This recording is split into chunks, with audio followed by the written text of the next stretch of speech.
We have many participants joining us on Zoom, many more joining us on live stream via YouTube and Facebook. It would obviously be remiss of me not to acknowledge the fact that no matter where you're joining us from today, COVID-19 has wreaked havoc and made life pretty tough, but we're not here really to discuss the difficulties that we're all facing at the moment, but rather to seek some respite from those difficulties. We come together today as writers and publishers, critics, academics, translators, above all as readers, to take some solace and strength from each other's company.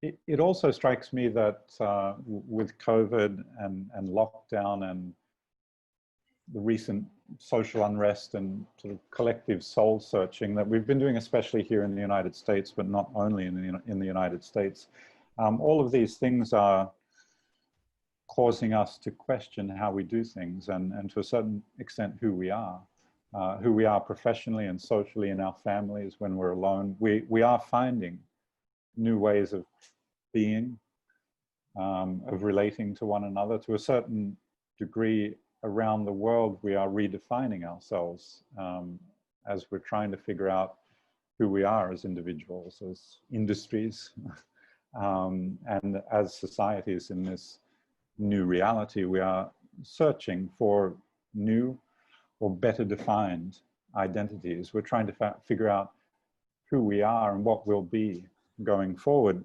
And it also strikes me that in this, Ferrante is a very timely author. Among her great themes, I think, are the processes of individuation, the search for identity, the tension between inheritance and self-determination. And these particular themes, I think, have never been more pronounced than, I'll do some product placement here, never been more pronounced than they are in this new novel, The Lying Life of Adults. So I want to quickly thank our partners for making this possible. Bookshop.org, the Authors Guild, Words Without Borders, PEN America, a reminder that all proceeds from this event go to benefit PEN America's Writers and Translators Emergency Fund. And finally, Penguin Random House Audio, who will be publishing the audiobook of Lying Life on September 1st and continue to tease us with a huge announcement coming very soon about who will narrate the audiobook. And hopefully that announcement is coming very soon. I'd also especially like to thank my colleagues at Europa Editions, without whom this event wouldn't even be conceivable.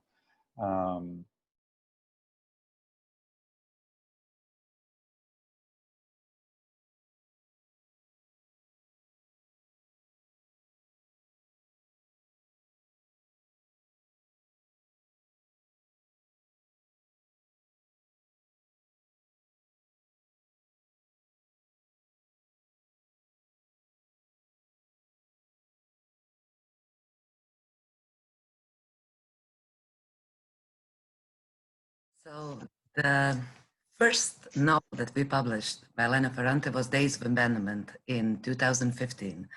And I think that was the beginning of the peak of Ferrante fever in the entire world. And I have to say, so far we have published 6 books, 6 novels by Elena Ferrante, and she did great from the very beginning. But, nothing, I would say, could really prepare us for the reaction to My Brilliant Friend, especially after the 3rd novel was published, Those Who Live and Those Who Stay. At that point, everybody who read it in Croatia, and there were so many of them, were completely crazy. They just wanted to talk about it in so many details, on so many levels. We were discussing politics, feminism, characters, relationships, and it was amazing. And I guess, as you all know, it was an incredible journey. But I have to say that even now, 18 months after we published the story of the lost child, that intensity is still high. Ferrante fever, it seems like it never stopped really. It was like this, already high from the days of environment, and it just goes like this. Last year we published L'amore molesto, her first novel, and reaction were amazing. So I have to say that Ferrante fever in Croatia is still going on, and everybody, of course, is expecting the lying life of adults. And it was really, really, really intense for us. Do you see, I mean, apart from brilliant publishing, of course, what do you think it is that brought so many readers to Ferrante? Oh, that's such a difficult question. As you know, there are so many ways into it. Details that were important for me were less important to somebody else. One would say that it's all her work is like huge literary encyclopedia of lives of women and their experience. Other will be obsessed by storytelling, by mesmerizing storytelling that she has. But no, I would say that combination of everything. She's one of the kind, you know, there are those with great writers, such as she is, you feel that she is aware of every letter of tradition, but at the same time, like she is writing from the sketch, you feel that you have never read anything similar before. So, but what surprised me most is that the reactions were so intense and so personal. No, it wasn't just, okay, that was lovely, I enjoyed it. People were really obsessed with it, and they really wanted to talk about it all the time. They want to spread their world about it. It wasn't just, you know, I will read it and that's it. I will go on with my life. I know I was obsessing, for example, about politics. I couldn't stop reading about in Italy in the 70s and 80s, and so on. We can go like this with every segment that she has. So I guess I can't give you the full answer, beside the fact that she is truly amazing writer, and she gave us something very special. Those kind of reading experiences are very, very rare.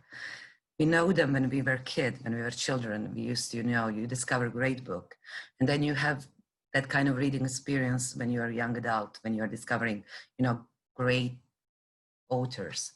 And then it just stops. It doesn't get that intense. And Ferrante reminded us that it is possible to feel that all over again. I mean, all of us here, our job is to discover great voices. That's what we do every day. But still, this is something very, very special.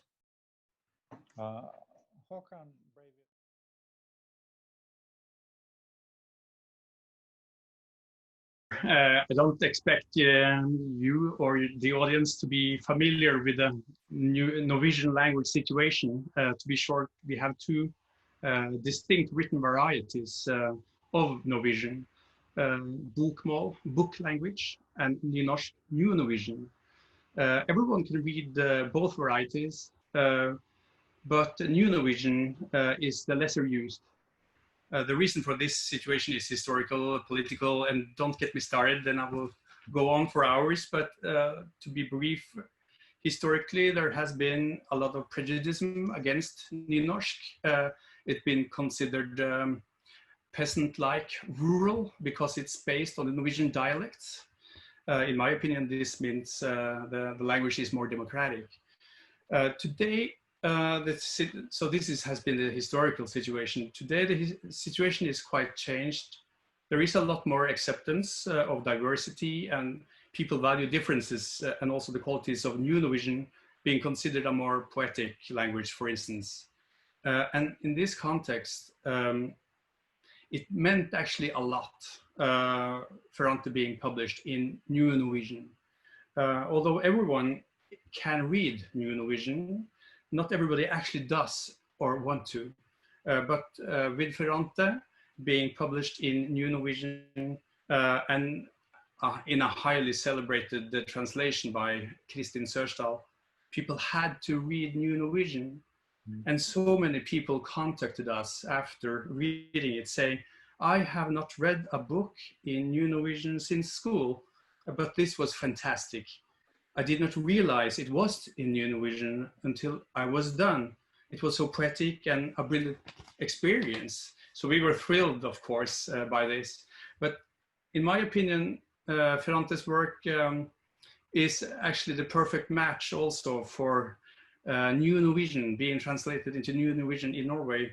Ferrante's novels, she makes a big point on the differences in dialects, the socio-economical factors making official Italian more proper than the dialects in Naples, etc. So it was a good match in Norway, and Ferrante has done a lot of good for the cultural diversity and the self-esteem of us users of New Norwegian in Norway. So thank you, Ferrante.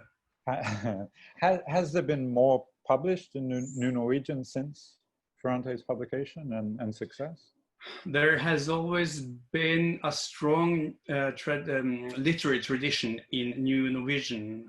It has almost always been considered a more poetic language. So we have always had great New Norwegian writers, but and we have also had bestsellers in New Norwegian. But Ferrante was something different because she gained a mass audience. So she reached out to the literary audience, but much broader.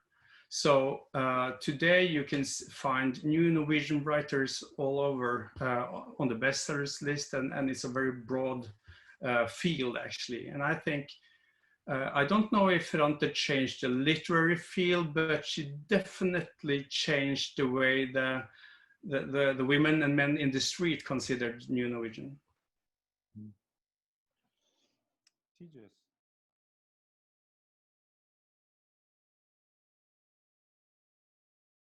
I think everyone will expect the same fireworks that they have experienced with the Neapolitan quartet.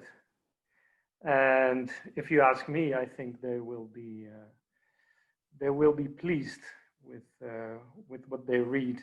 Of course, we know Ferrante comes with a couple of qualities: the captivating stories and her writing style. Naples, of course.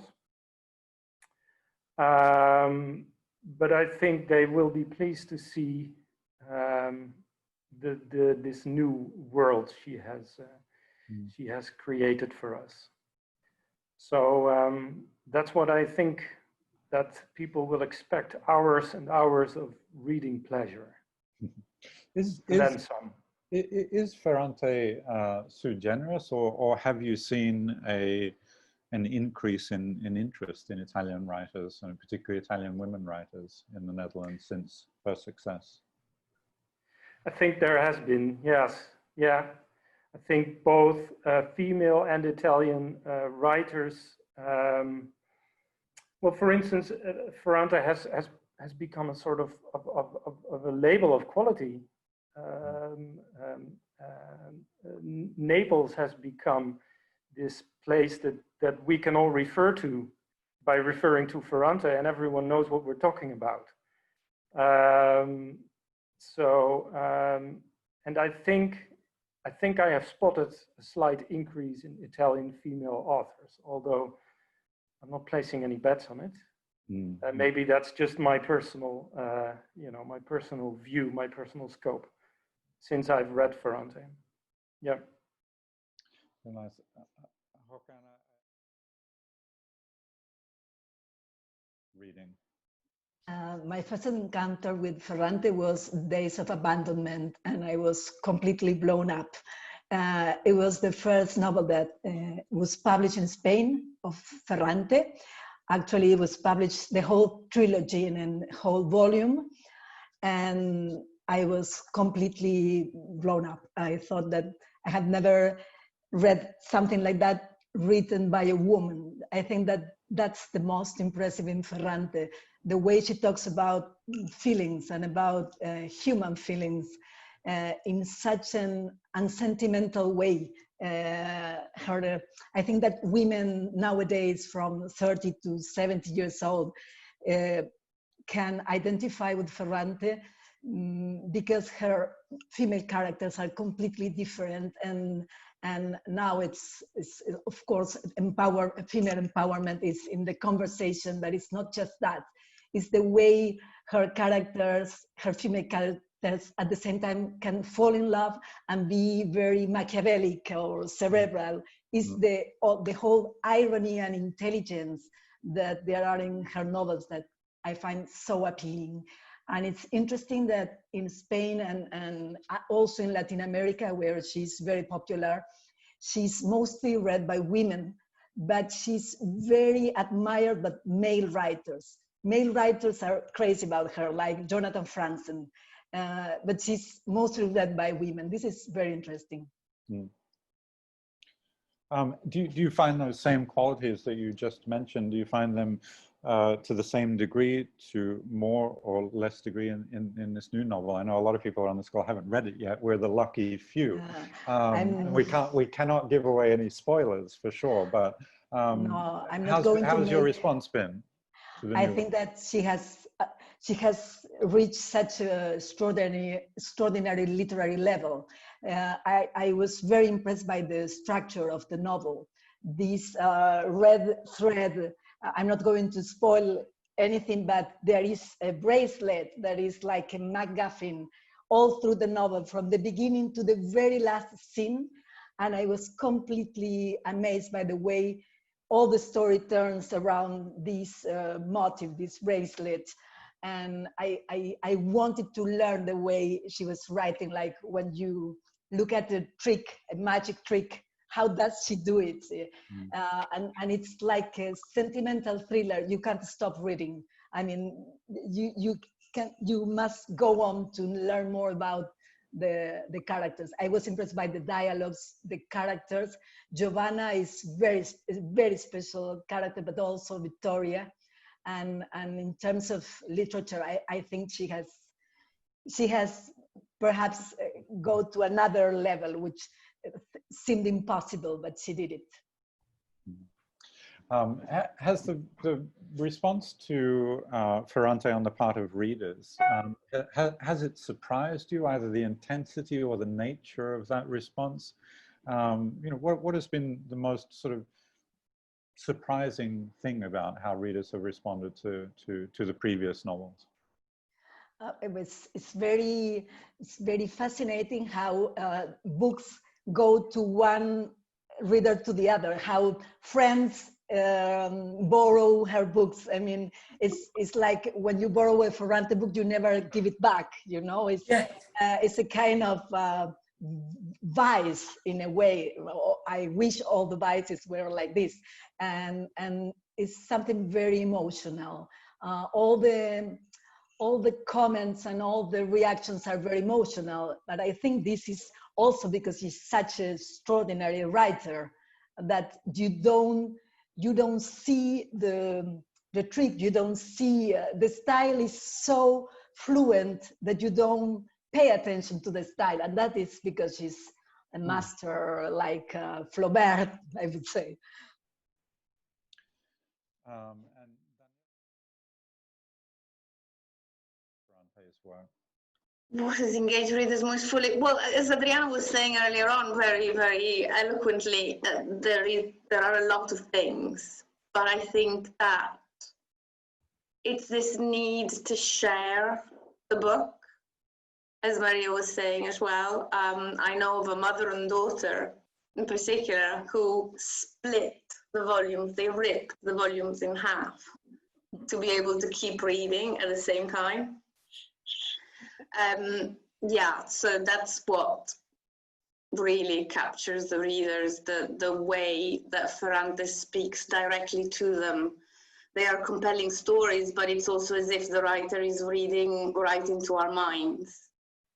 And this is the feeling I had from the opening chapter of The Lying Life of Adults. It was as if she was talking to me.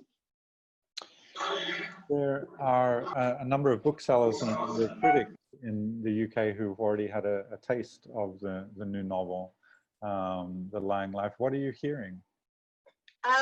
Only good things. And again, this particular personal reaching in and pulling out your innermost feelings and sort of laying them out in front of you.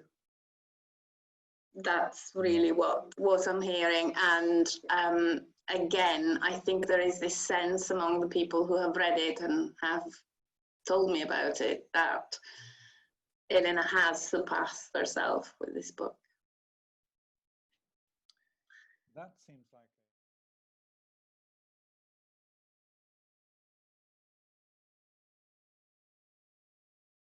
as far as I know, this may be the first time that this has been attempted on Zoom, so good luck to everybody. We have 6 translators, Ferrante's editor and publisher, Sandra Ozzola, and her daughter, Europa UK's editorial director, Eva Ferri, who all will be reading passages from Ferrante's new book, The Lying Life of Adults. Each translator will read in her language. Sandra Ozzola and Eva Ferri will read in Italian, and each reading, each passage, will be followed by a reading of the same passage in English by Ferrante's English language translator, Ann Goldstein. The passage that they will be reading from is from the first part of the book, and all that you really need to know, those of you who have not had the opportunity to read the new book yet, is that the protagonist of The Lying Life of Adults is a young girl by the name of Giovanna. As the book opens, she overhears her beloved father saying to her mother that she, Giovanna, is becoming ugly. She is changing. She is turning into her aunt Vittoria, a kind of family pariah from whom Giovanna's family has kept their distance for years. And Giovanna thinks, oh God, can it be true? Am I changing? Am I becoming this terrible person, this Aunt Vittoria? And she concludes that the only way to really find out is to go find Aunt Vittoria.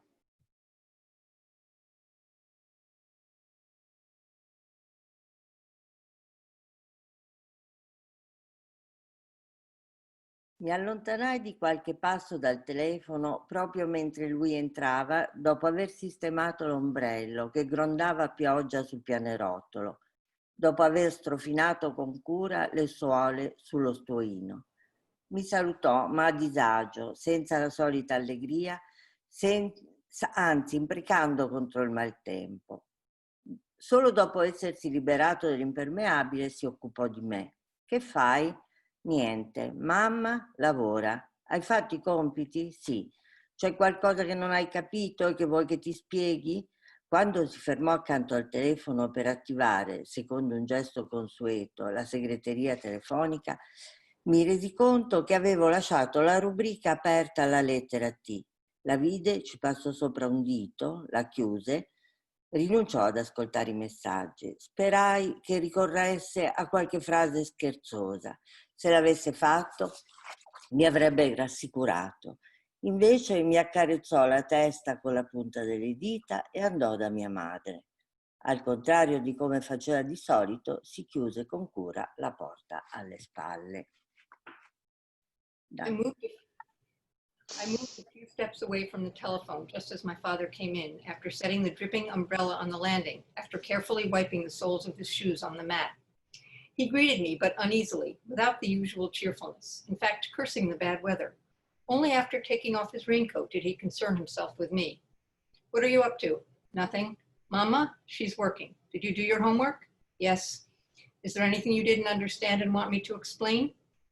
When he stopped next to the telephone to listen to the answering machine, as he usually did, I realized that I had left the address book open to the letter T. He saw it. He ran a finger over it, closed it, stopped listening to the messages. I hoped he would resort to some joking remark which would have reassured me. Instead, he caressed my head with the tips of his fingers and went to my mother. Contrary to his usual practice, he closed the door behind him carefully. Pričekala sam. Čula tihu raspravu, žagar koji bi iznenada kulminirao tek slobovima. Ti, ne, ali. Vratila sam se u svoju sobu, ali ostavila sam vrata otvorena u nadi da se neće posvađati.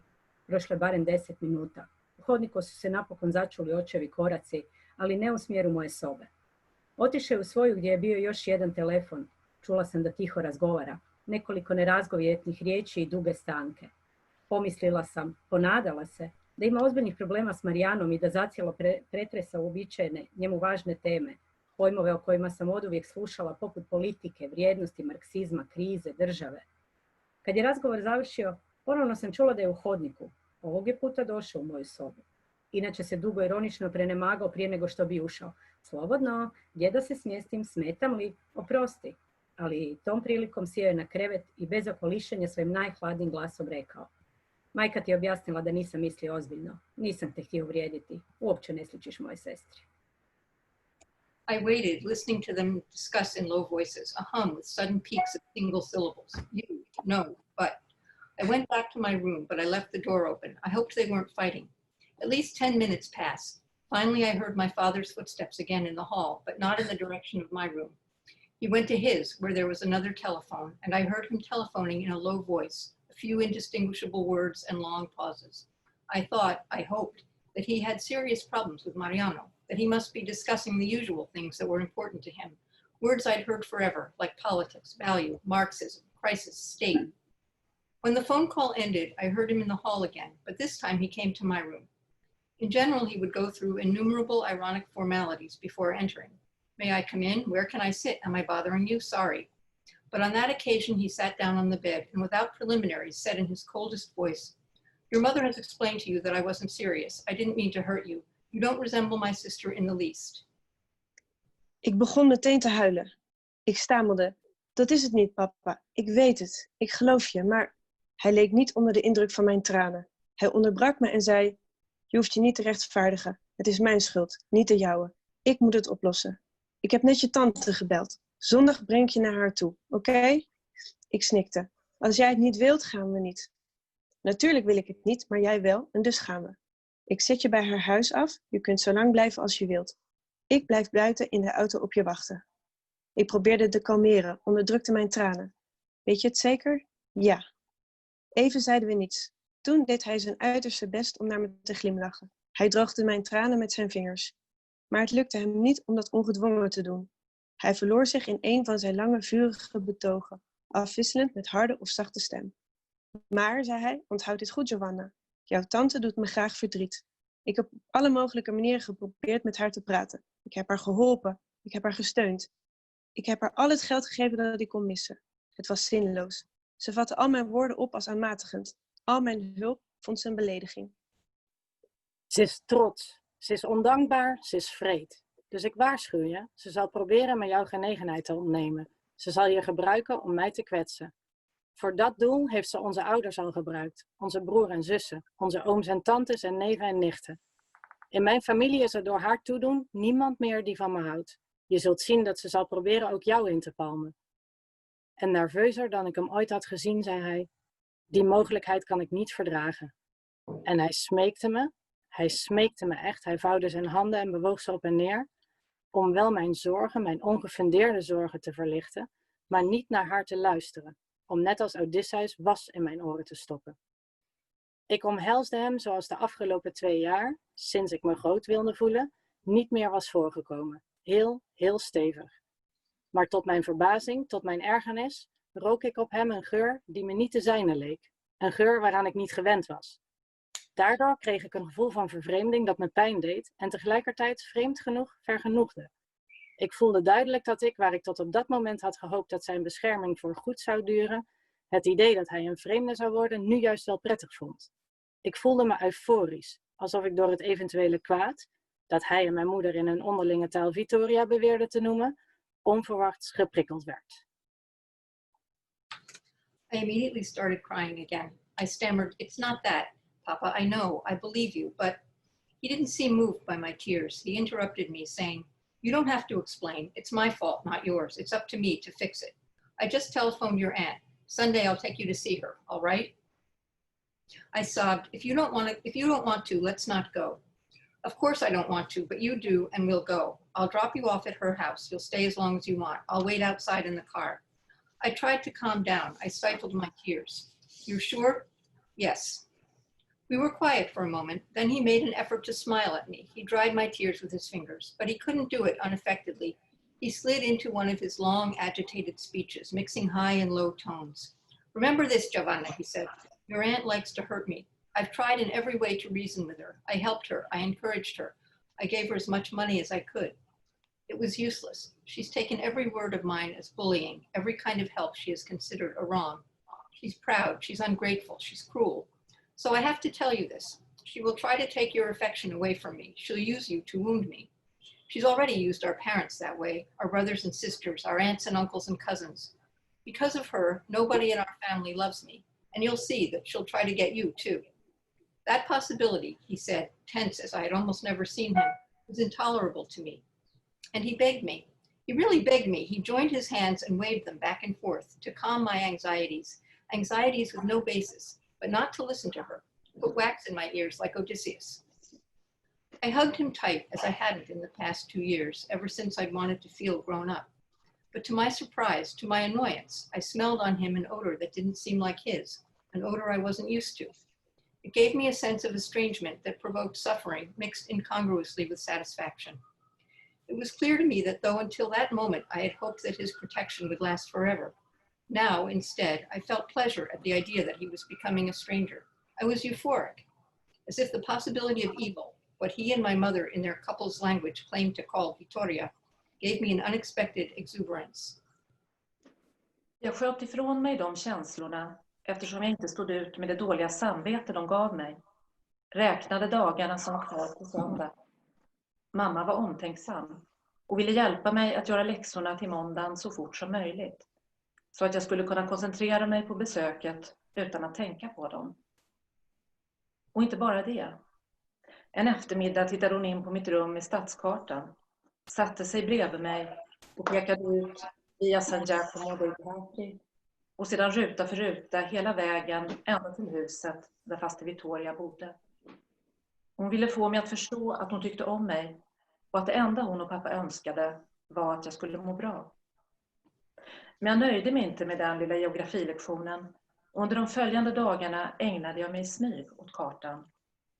Jag gled med fingret längs via San Giacomo dei Capri till Piazza Medaglie d'Oro, vidare på Via Suarez och Via Salvatore Rosa, kom fram till museet, fortsatte längs hela Via Foria till Piazza Carlo Terzo, svängde in på Corso Garibaldi, tog av på Via Casanova som jag följde till Piazza Nazionale och sedan via Poggio Reale och Via della Stadera för att efter Pianto-kyrkogården slinka in på Via Miraglia, vidare på Via del Marcello, Via del Pascone och så vidare. Med fingret som drog sig allt längre in i det bruna industriområdet. Alla dessa gatunamn och ännu fler blev till en tyst besatthet under de där timmarna. Jag lärde mig dem som en utantilläxa, men inte motvilligt och såg allt mer upphetsat fram emot söndagen. Om pappa inte ändrade sig skulle jag äntligen få träffa faster Vittoria. I pushed that feeling away. I couldn't bear the guilt. I counted the days that separated me from Sunday. My mother was attentive. She wanted to help me get as much homework done for Monday as possible so I could face the encounter without the worry of having to study. And she didn't confine herself to that. One afternoon, she came into my room with the street atlas, sat down beside me, showed me Via San Giacomo dei Teatri, and page by page, the whole journey to Aunt Vittoria's house. She wanted me to understand that she loved me and that she, like my father, only wanted me to be happy. But I wasn't satisfied with that small topographical lesson, and in the days that followed, devoted myself secretly to maps of the city.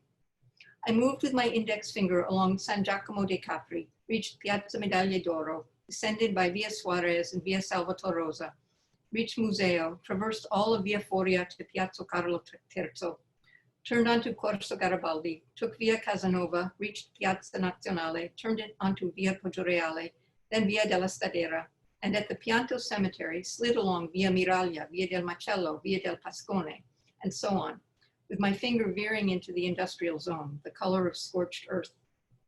All those street names and others became in those hours a silent mania. I learned them by heart as if for school, but not unwillingly, and I waited for Sunday with increasing agitation. My father didn't change his mind. I would finally meet Aunt Victoria. Men jeg hadde ikke regnet med hvor flokete kjenslene mine var. Dagen nærmet seg langsomt, og jo nærmere han kom, jo oftere tog jeg meg selv i å håpe, særlig om kvelden når jeg lå i senga, at besøket av en eller annen grunn skulle se ut rett. Jeg spurte meg selv hvorfor jeg hadde presset foreldrene mine slik, hvorfor jeg hadde ønsket å gjøre dem misnøyde, hvorfor jeg ikke hadde lyttet til rådene deres.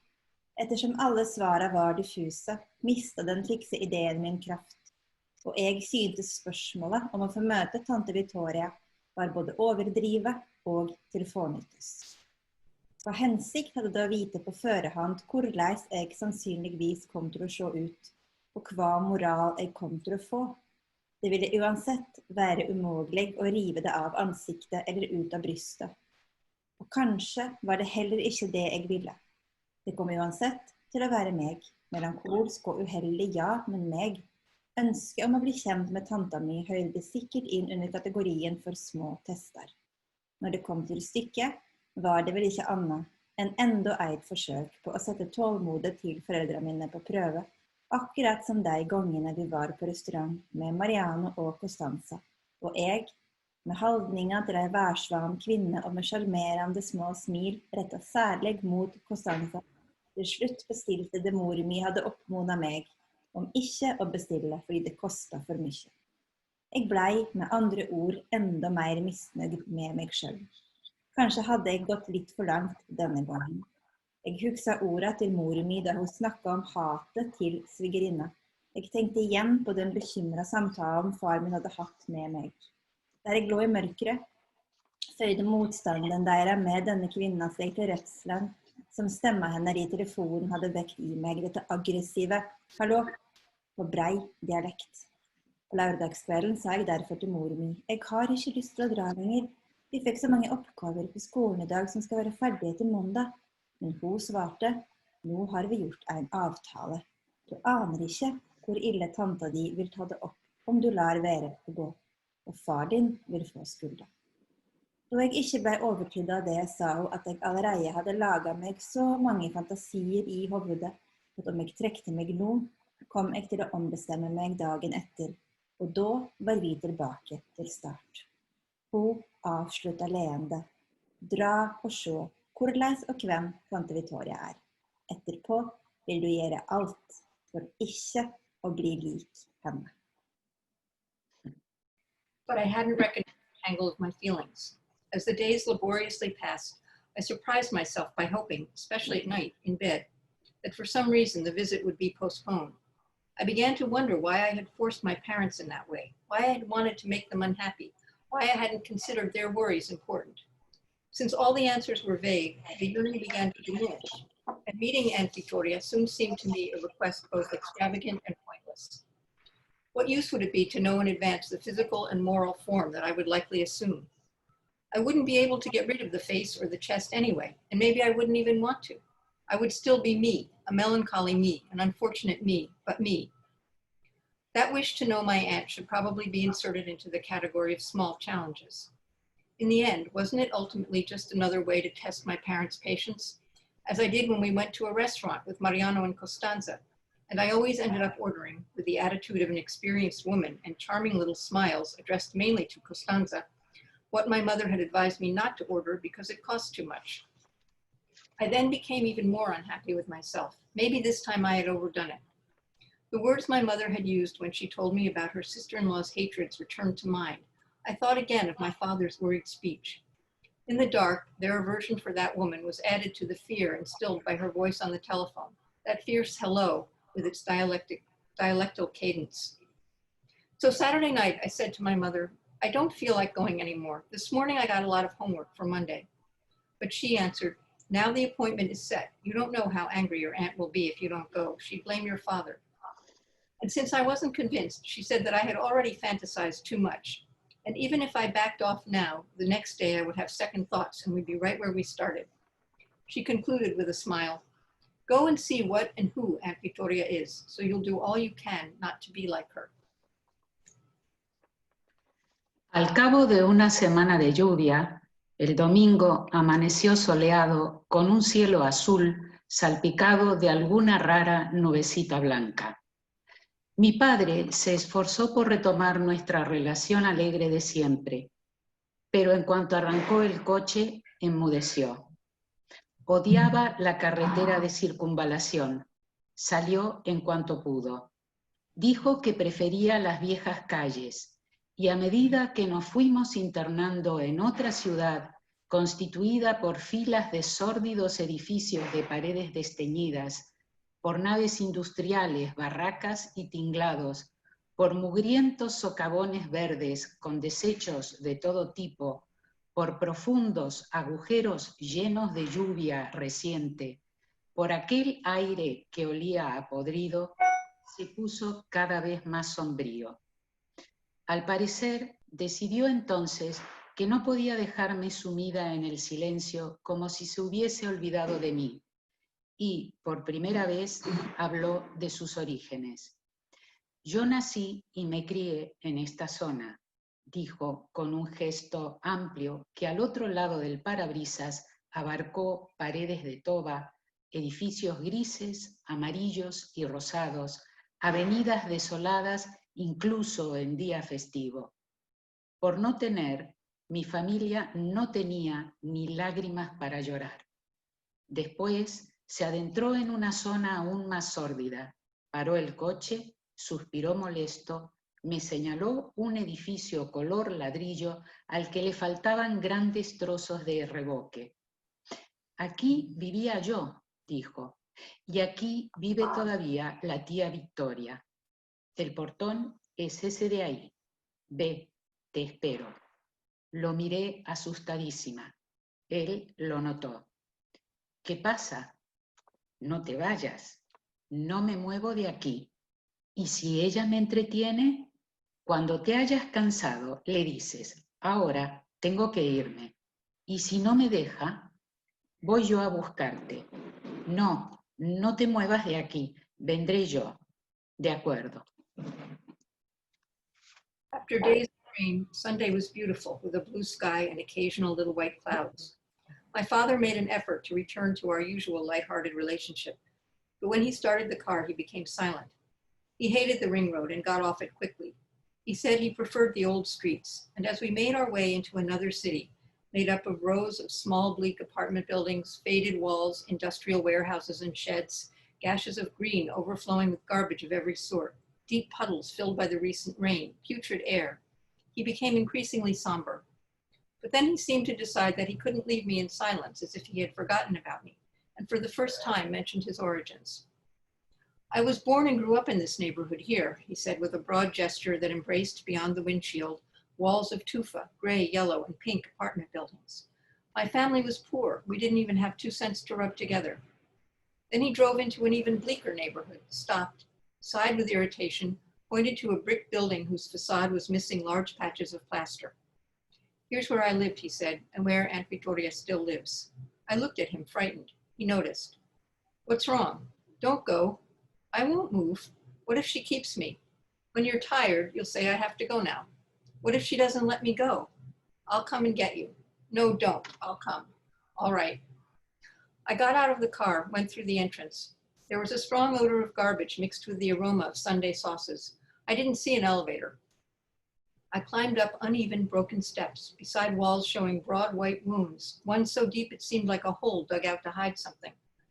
I avoided deciphering obscene sayings and drawings. I had other urgencies. My father had been a child and a boy in this building. I counted the floors. On the third I stopped. There were 3 doors. The one on my right was the only one that displayed a surname, and pasted to the wood was a strip of paper on which was written in pen, Prada. I rang the bell, held my breath. Nothing. I counted slowly to 40. My father had told me some years earlier that whenever you're in a state of uncertainty, you should do that. When I got to 41, I rang again. The second electrical charge seemed exaggeratedly loud. A shout in dialect reached me, an explosion of hoarse sounds, and goddamn it, what's the hurry, I'm coming. Then decisive steps, a key that turned 4 times in the lock. The door opened. A woman dressed all in blue appeared, tall, with a great mass of very black hair arranged on her neck, as thin as a post, and yet with broad shoulders and a large chest. She held a lighted cigarette between her fingers. She coughed and said, moving back and forth between Italian and dialect, "What's the matter? You're sick? You have to pee?" "No." "So why do you ring twice?" I murmured, "I'm Giovanna, Aunt." "I know you're Giovanna, but if you call me Aunt again, you'd better turn right around and get out of here." I nodded yes. I was frightened. I looked for a few seconds at her face without makeup, then stared at the floor. Vittoria seemed to me to have a beauty so unbearable that to consider her ugly became a necessity.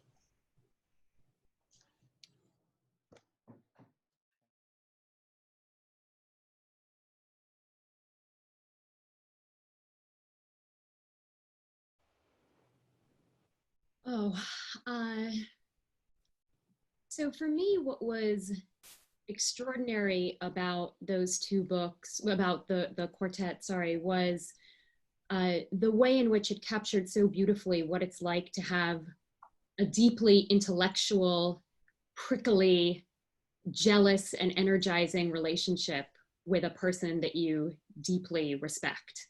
So I'm thinking about the relationship, obviously, between Lila and Lenu.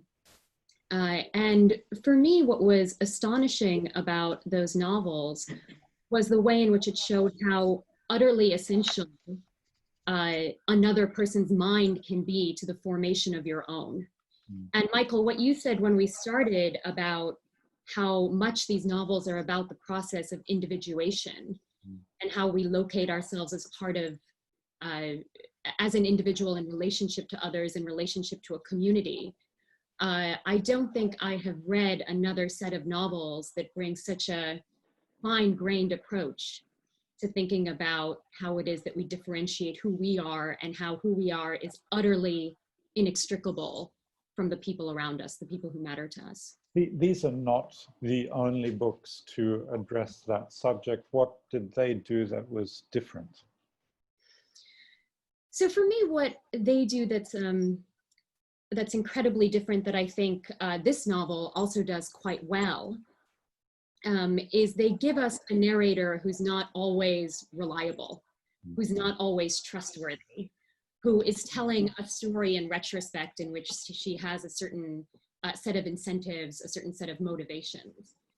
And I think one of the things they do is they put pressure on you as a reader to make your own judgments about where Lenu begins and where Lila ends, what kinds of mental states, what kinds of emotional states we can attribute to either one or to both of them. And I think that there's an amazing way in which she utilizes the I, the first person, to encourage you to imagine that you too might be participating in that first person act of imagination or that first person act of narration.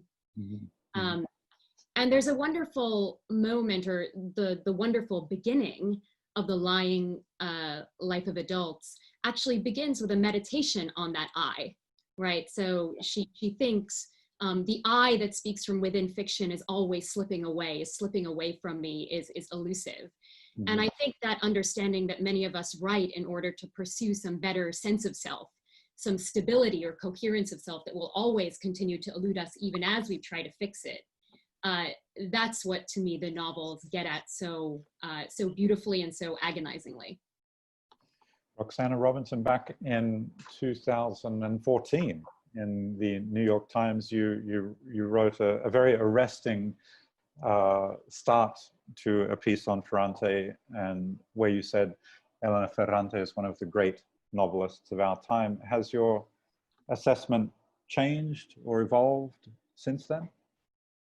No, I think she's absolutely brilliant. And I rewrote that review at the last minute and included that phrase of one of the great novelists, and I think I put in the word genius just to make sure exactly how powerful her presence was to me. One of the things that I think is so extraordinary about her work is the way that we've all said, she puts us in her mind, or she puts herself in our mind, but it's this sense of urgency, the velocity of the text that is so extraordinary. You can never draw a breath in one of her books. There is this sense of continual movement that's both emotional and intellectual. She never lets you give up on either one. But you have the sense that you're inhabiting two places, and she does that so brilliantly with her descriptions of the lower parts of Naples, which she does in this book very explicitly, the upper regions and the lower regions, and the world of the emotions and the world of the intellect. And this book reminds me of one of those medieval portraits of the Last Judgment, so that you have heaven, where everybody is well dressed and carrying and eating well and going on to heaven. And the other people below are naked and being tortured and doing a horrible sexual activity. And in this book, you have a sense that these two lives are continual. They're always part of each other. And she never, even though I think she's 12 at the beginning of this book, you have a sense that she inhabits both worlds, and she forces us to inhabit both of them. So there's never a moment when we can pretend that we are only intellectuals. She reminds us of what smells mean, physical smells, the taste of things. So she just creates a world that we have to inhabit in a way that I've never seen by any other writer. She's just extraordinary. On that subject of sort of the geography and the topography of Ferrante's books, Tiziana de Rogatis, are you there? I haven't seen you pop up yet. Yes. Yes, there you are. Nice to see you and hear you. Good to see you too. You've written extensively about Ferrante. You've also written about this aspect, about the geography, the topography of her books. How does geography and topography work in Ferrante's novels? Well, it's really an important question, because as you know, we are not just reading about the Rione, but we are reading about the way the Rione in the quadrilogy is perceived, is represented, is experienced by the two girls. So there is this filter. This is very important. This is a filter of trauma, of fear, of loss, the loss of the two dolls. So that's why Rione can be so Neapolitan and so universal, because there is something that is really Neapolitan. You can't really understand everything of the Rione. Even Neapolitan people from bourgeois part of the city, as I am Neapolitan, even these people, bourgeois people, cannot really understand fully the Rione. But in other way, everyone can understand the Rione, because everyone is connected to fear, loss, and all the emotions that the two girls are using to represent the Rione. So the Rione is a labyrinth. Naples is a labyrinth, and there is also in this labyrinth a Minotaur, Don Achille, the ogre, and there are two Ariadne, to quote another important Ferrante scholar, Siriana Milkova.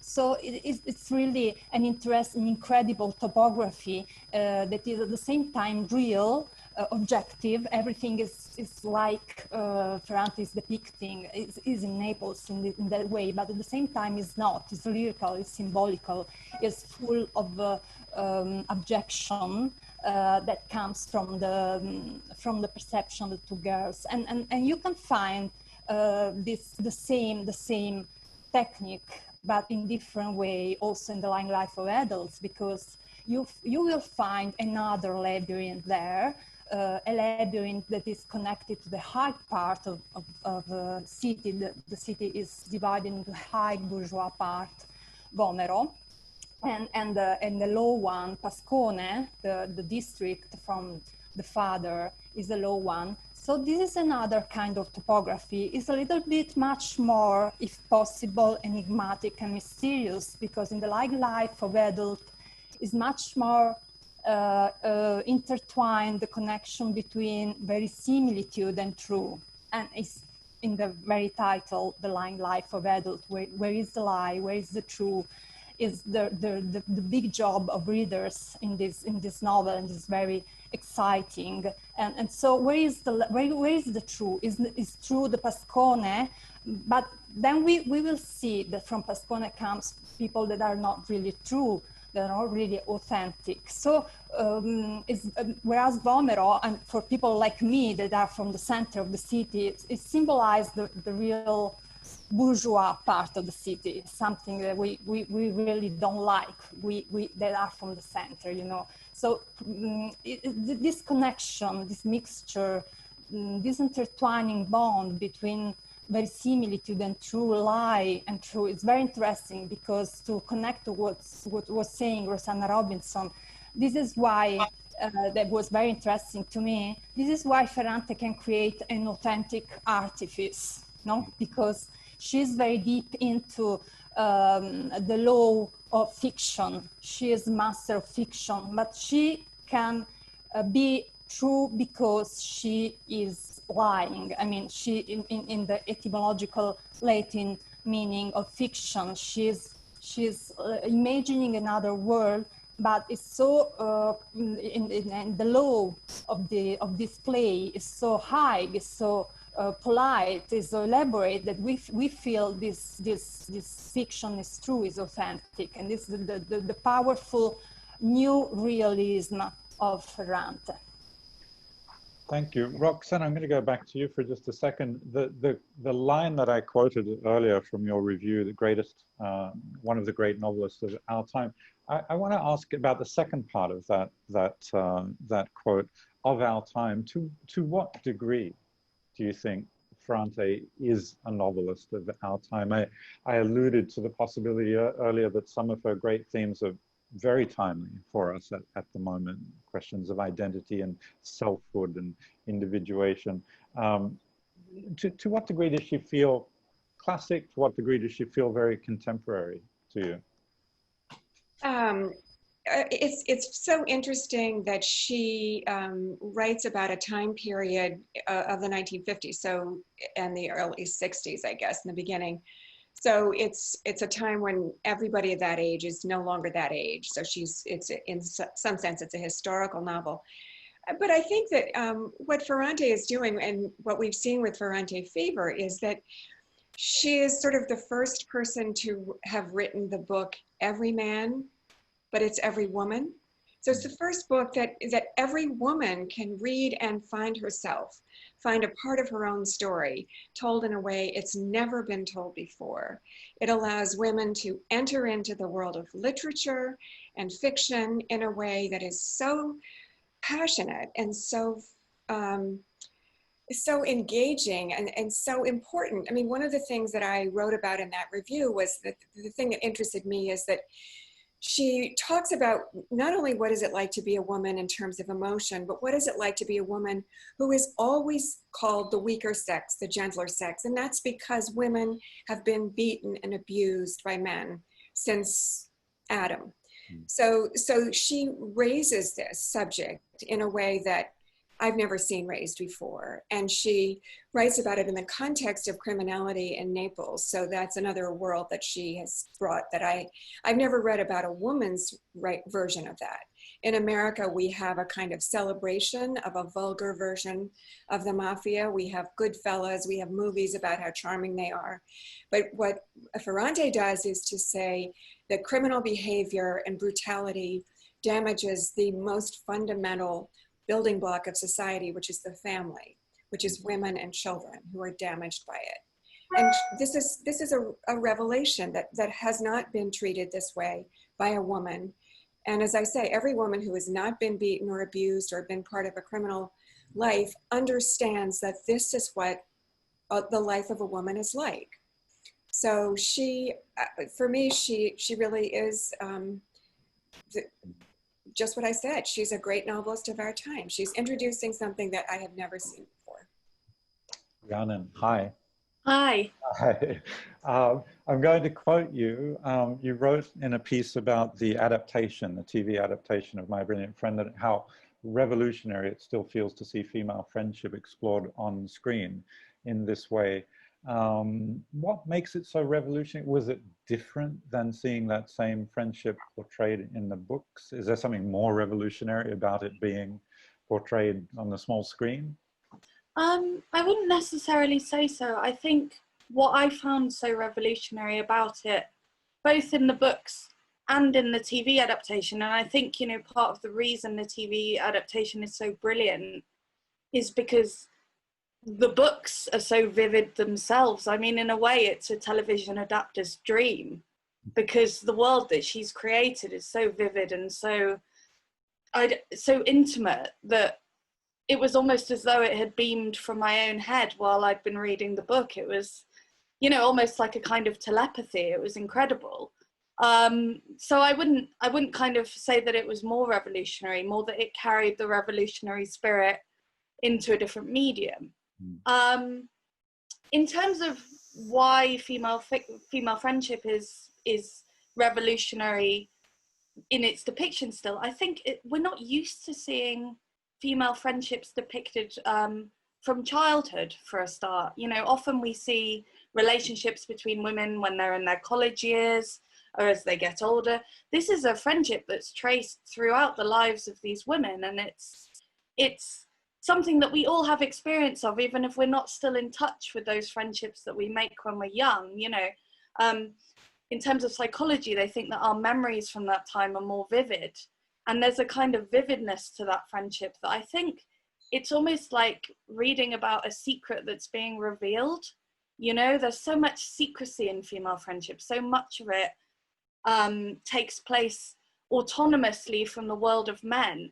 There's so much female emotion that is still unexpressed in literature. And I think in our friendships, we express those feelings that we have about our bodies, about, as Roxana mentioned, you know, feeling under threat from patriarchy, about our feelings around motherhood, and you know, also when we do things, you know, there's so much pressure on women in terms of marriage and motherhood, and you know, those are pressures that both Elena and Lila feel, and the times at which you do these things are loaded. You know, there's a competitiveness there, both intellectually and I think just in terms of the trajectory of our lives. And I think that's what's so beautiful about it, is that no matter what happens in their lives, this friendship kind of keeps bringing them back.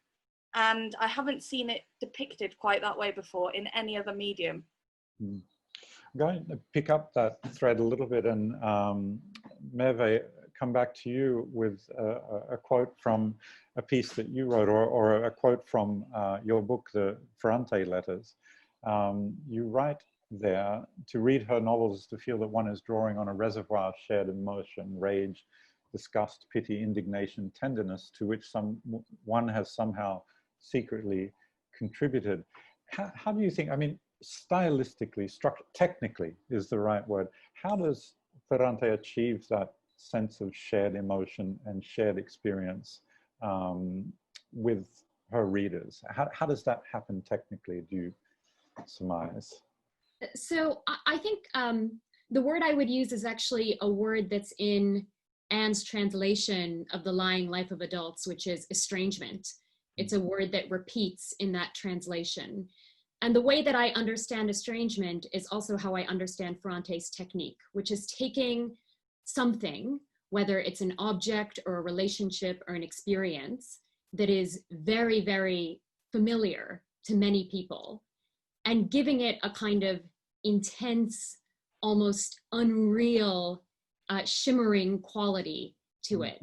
And I think one of the ways she does this is by blending a kind of social realism, having all of these characters inhabiting a familiar city, having these intense sort of social and political lives, with a kind of fabular or fairy tale quality to her storytelling.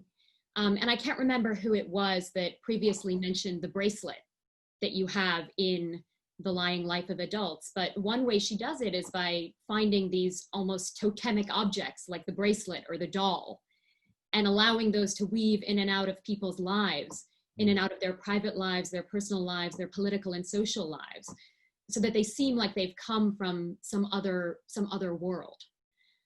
So on the one hand, you have that sort of reservoir of shared experience.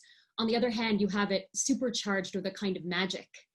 And to me, that's what creates that feeling that her fiction is intensely estranging. And that, for everyone, that's different from relatability, isn't it? Because relatability, I think, is a very loaded term, particularly with women writers, yeah, because there's an expectation that your women characters must be relatable and they must be likable and they must be this, that, and the other. What you're talking about is not relatability, it's something else. Yeah, no, I think relatability is a fundamentally narcissistic phenomenon. Relatability is the desire to see yourself in the text that you're reading. But what I'm talking about is technical. It's I think often impersonal, and it certainly doesn't require that the characters be likable in any way. So I don't think that many of her characters are conventionally likable. And in fact, I think what makes them interesting is precisely their prickliness. And that prickliness, I would just disagree a little bit with what Rhiannon said, which is that, you know, these female friendships don't exist in a world autonomous from men. They are completely saturated by patriarchy. And I think a lot of that prickliness is developed in order to try to find something, to hold on to something, to establish a sense of self that can exceed or survive in worlds that continue to be made by and for men.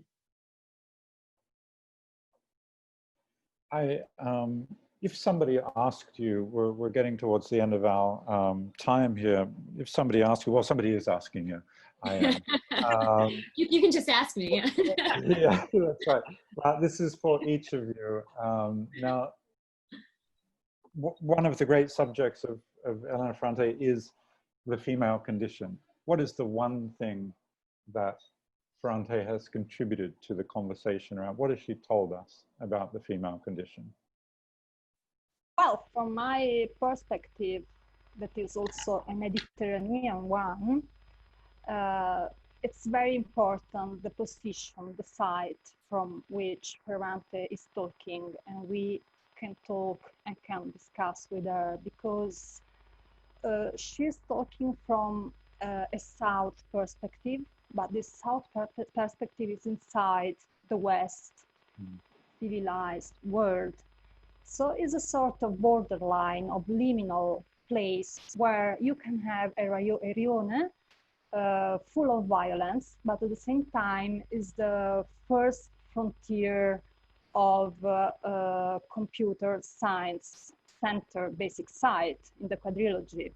And you can have in the 60s, even in the 60s, something like 80% of non-acculturated people not able to read and to write, but at the same time, you can actually really have Elena and Lila. So this border place, liminal place, is the place where you can tie together different timelines. It is very important now for feminist issue. We must deal with different timelines, with different ages spread all over the world. And the lesson of Ferrante is that a woman can be truly emancipated, can be a writer with her computer, but at the same time, she can go through the cave near the mother, near the ancestors, even unable to talk in all the genealogy of the domain. And she can stay together. She can have together in the same time this synchronous coherence of archaic and hypermodern computer and cave. And she can deal with all this time in order to create a coherent fight all together, because times are really hard now. I think for me, it sort of goes back to what I was saying before, which is that it's about women's attempt to survive under patriarchy, and their friendship is a means of survival, I suppose, is what I'm saying. And that's what taught me about the female condition, I suppose. The psychology of this is something that's often quite foreign to men, I suppose. It's almost a different language. And I think what Ferrante teaches us is that the relationships that we have with other women are some of the most formative relationships that we will ever have in our lives. And although, of course, our behavior is constantly saturated by patriarchy, how can it not be? There's something quite precious about that intimacy that you have with another woman that you've known for many, many years. And I think Ferrante captures that, and that's why it means so much to so many of us. I think the two things she teaches us are, one, that solidarity is really hard, that you can want to come together for a common cause or as a common class, but that things will get in the way. And I think one of the extraordinary things about the novels is how Lila and Lenu have the opportunity over and over and over again to come together. And one of the things I love so much about the fourth novel is the way they raise their children together, a sort of model of successful solidarity after solidarity has seemed to fail them at a number of moments throughout the other three novels. And the second thing is that you absolutely cannot let your guard down, because men, or, you know, patriarchal capitalist society will look for ways to exploit you, will exploit you. And you should never let your guard down. Roxana? There's so many ways to answer these questions.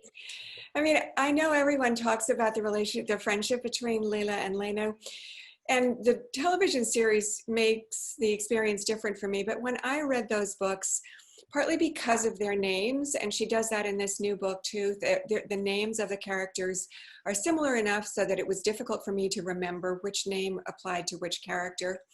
And for a long time, I read the books both as books about two characters, but also books about the same character. And so in some ways, Lila and Lenu seem to me like alternate sides of the same character. These are two lives that could have been, this is the same person's life lived in alternate versions. So that this is what Lila could have done, and that's what Lenu could have done. So for me, it was like a braid that was being created in front of my eyes, and not so much a friendship, but this sense of the possibility of a life that could diverge, could go one way or the other.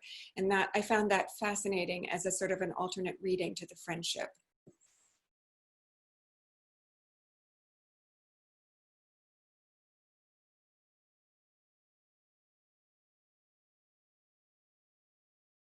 Another participant asks, are any of these amazing publishers doing anything to capture more men's attention?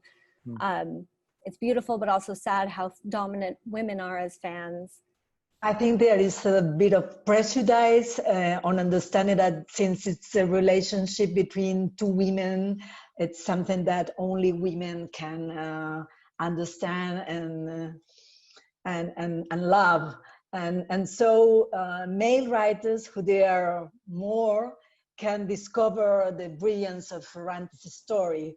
But for men readers, it's taking a while, and most of men readers read them through their wives or girlfriends.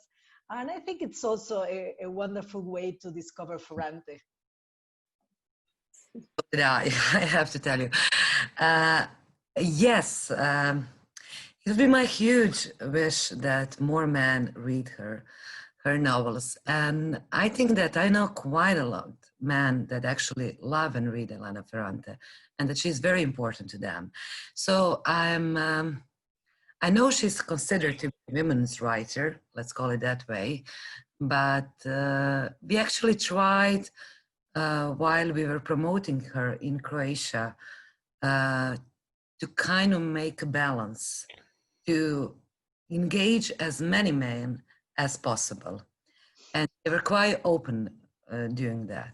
So yes, we can always do better, but we are trying very hard, because I think this is that for all the reason that you so beautifully elaborated and why she's so important, I think that it's very important that both women and men read these novels. For example, and how often are there problems with the language in the translation? I translate from Italian into Spanish, and I really didn't find many problems. The main problem when I was translating was to convey in Spanish all the velocity of the prose and the emotion of the prose. That was my main worry. As far as the Neapolitan is concerned, many readers have asked me how I managed to translate the Neapolitan so well. And they don't know that the presence of the Neapolitan dialect is minimum in the 4 books. And that Ferrante always says, he said this in Neapolitan, or he told me this phrase in Neapolitan, but she actually never says the phrases in Neapolitan, except 1 word here and 1 word there. So it was very easy for me to do that. I just translated. But readers are puzzled with this. And they don't understand how you managed to do that. And I say, the answer is in the text. Ferrante gave me the solution, so I just sit down and translate. So my first problem and my first preoccupation was to convey the velocity of the prose and to make the reader sit there, read, and not stop reading until the novel is finished. Ours too, I guess, if I can speak for the Dutch translators now, which is the biggest problem for any translator, for any book, is to convey the style and the message in kind of the same way the original author does, but with words in another language. And I think maybe for Spanish, it's easier because it's more similar to Italian, to convey the same rhythm to the text in Dutch is sometimes a bigger challenge, I think, because the languages are so different and the order of the words in a sentence is so different. But I don't think this was a particularly hard book to translate, honestly. The language isn't too complicated. It's more the atmosphere, the style, which you have to try to get into the Dutch version of the book, I think. Someone in the chat asked, can someone say more about the centrality of the imagination and the crushing of it in the Neapolitan quartet? When we start reading, we have this impression of these authentic artifice. It looks like the Rhiannon is behind our eyes. And it's really like that, but it's not, because everything is described from a childish and an infantile perception that is tangled with fear, with perception of violence, with disorientation, with desire to be seen, to be able to read, to be able to become important, like Louis Alcott. So everything is created.